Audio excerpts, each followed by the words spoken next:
মুসলমান এই পৃথিবীর বুকে হারুন, কারুন, ফেরাউন, নমরুদ যুগে যুগে এসেছিল, কিন্তু কখনো কোনো বেঈমানের পৃথিবীর মধ্যে চিরস্থায়ী ঠাঁই হয় নাই।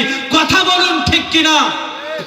1971 সালে এই বাংলাদেশের জমিনে পাকিস্তান সেনাবাহিনী যেমনি ভাবে আঘাত করেছিল, এই বাঙালি জাতি একতাবদ্ধ হয়ে ওই পাকিস্তান সেনাবাহিনীদেরকে যেমনি ভাবে বাংলার জমিন থেকে তাড়িয়ে দিয়েছিল, আজকেও মুসলমান একতাবদ্ধ হতে হবে।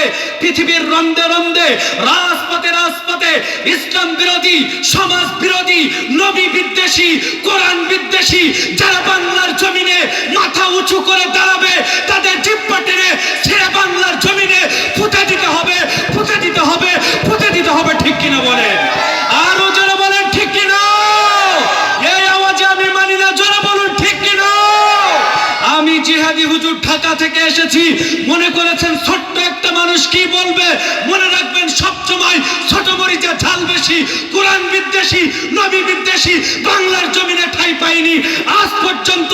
আমাদের মতো কোরআনের সৈনিক যতদিন পর্যন্ত দুনিয়ার বুকে থাকবে, কোরআন বিদ্বেষী বাংলার জমিনে কোনো ঠাঁই হবে না। কথা বলুন ঠিক কিনা? আরো যারা বলুন ঠিক কিনা? আজকে ওয়াজ হবে, আপনারা শুনবেননি, আজকে খেলা হবে এই ময়দানে। ঠিক কিনা বলেন?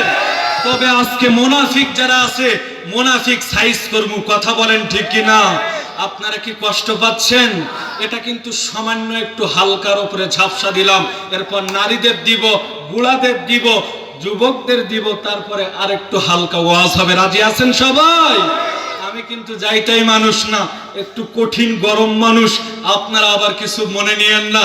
সবাই একটু দুরূদ শরীফ পড়ুন। আল্লাহুম্মা